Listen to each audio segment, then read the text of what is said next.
BJP সংকল্প পত্র নিয়ে জেলায় জেলায় প্রচার শুরু করল বিজেপি। রবিবার উত্তর দিনাজপুরের বিজেপি কার্যালয়ে এক সাংবাদিক সম্মেলনে স্বরাষ্ট্রমন্ত্রী অমিত শাহের ঘোষিত সংকল্প পত্র তুলে ধরেন জেলা সভাপতি নিমাই কবিরাজ।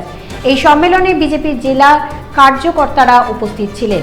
আপনাদের আরও একবার জানিয়ে রাখি, বিজেপি সংকল্প পত্র নিয়ে জেলায় জেলায় প্রচার শুরু করল বিজেপি। রবিবার উত্তর দিনাজপুরের বিজেপি কার্যালয়ে এক সাংবাদিক সম্মেলনে স্বরাষ্ট্রমন্ত্রী অমিত শাহের ঘোষিত সংকল্প পত্র তুলে ধরেন জেলা সভাপতি নিমাই কবিরাজ। এই সম্মেলনে বিজেপির জেলা কার্যকর্তারা উপস্থিত ছিলেন।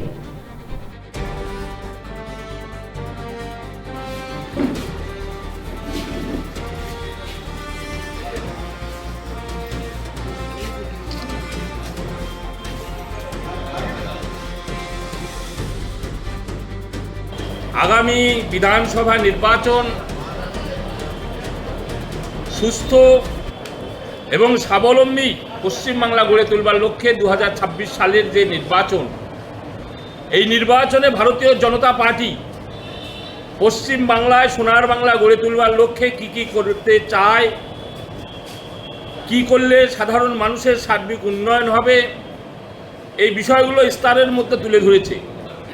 তৎসহ বিগত দিনে তৃণমূলের সরকার তাদের যে ব্যর্থতা, তারা যে বাংলার ক্ষতি করেছে, বাংলার সর্বনাশ করেছে, বিষয়গুলো ইস্তারের মধ্যে রয়েছে।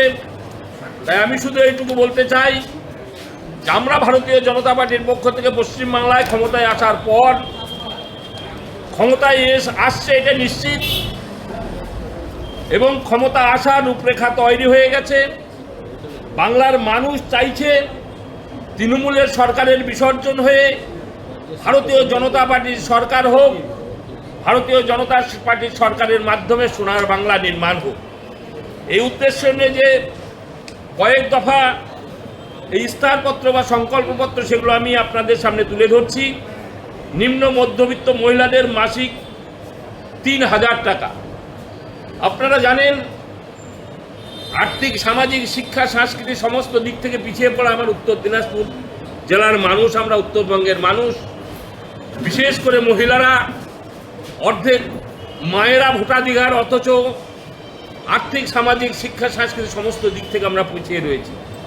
তাই মহিলাদের স্বাবলম্বী হবার জন্য নরেন্দ্র মোদী সরকার যে একটার পর একটা জনমুখী পরিকল্পনা নিয়েছে, সেই পরিকল্পনার অঙ্গ হিসাবে পশ্চিমবাংলার নির্বাচনে ভারতীয় জনতা পার্টি ক্ষমতায় আসার পর অন্নপূর্ণা যোজনার নামে প্রতিটি মায়ের ক্ষেত্রে 3000 টাকা করে অনুদান দেওয়ার জন্য সিদ্ধান্ত নেওয়া হয়েছে। বেকার যুবক যুবতীদের জন্য মাসিক 3000 টাকা।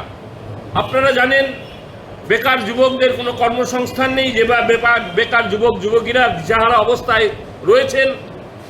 তাই ভারতীয় জনতা পার্টির পক্ষ থেকে সিদ্ধান্ত নেওয়া হয়েছে, যতদিন পর্যন্ত এই বেকার যুবক যুবতীদের কর্মসংস্থান না হবে, ততদিন পর্যন্ত তাদেরকে 3000 টাকা করে মাসিক প্রদান করা হবে। তাছাড়া প্রতিযোগিতামূলক পরীক্ষার প্রস্তুতিতে মাসে 15,000 টাকা করে দেওয়া হবে। 5 বছরে 1 কোটি নতুন চাকরি। আমরা প্রতিশ্রুতি দিতে চাই, পশ্চিমবাংলার বেকার যুবকদের স্বপ্ন দেখানোর উদ্দেশ্যে 5 বছরের মধ্যে 1 কোটি বেকার যুবকদের কর্মসংস্থানের জন্য একটা প্রতিশ্রুতি আমরা নির্বাচন ইস্তারের মাধ্যমে, সংকল্পপত্রের মাধ্যমে দিতে চাই। 6 মাসের মধ্যে অভিন্ন দেওয়ানি বিধি চালু সরকারি চাকরিতে, এবং মহিলাদের 33% সংরক্ষণ। আমরা জানি মহিলারা বিভিন্নভাবে বঞ্চনার শিকার হয়। ভারতীয় জনতা পার্টির পক্ষ থেকে খুব সাহসী একটা পদক্ষেপ নেওয়া হয়েছে। কি পদক্ষেপ? নির্বাচনে প্রতিনিধিত্ব করবার ক্ষেত্রে 33% মহিলাদের জন্য সংরক্ষণ, যেটা কোনো রাজনৈতিক দল বিগত দিনে সাহস পায় নাই, এবং অন্যান্য রাজনৈতিক দল এর বিরোধিতা করে গেছে। ভারতীয় জনতা পার্টির পক্ষ থেকে ঐতিহাসিক একটা সিদ্ধান্ত নেওয়া হয়েছে। বিজেপি বাংলায় ক্ষমতায় আসার পর সোনার বাংলা গঠন করার সঙ্গে সঙ্গে মহিলাদের 33% আসন সংরক্ষিত এবং 33% চাকরিতেও সংরক্ষিত করার জন্য ভারতীয় জনতা পার্টির পক্ষ থেকে সংকল্প বা ইস্তাহারপত্র ঘোষণা করা হয়েছে।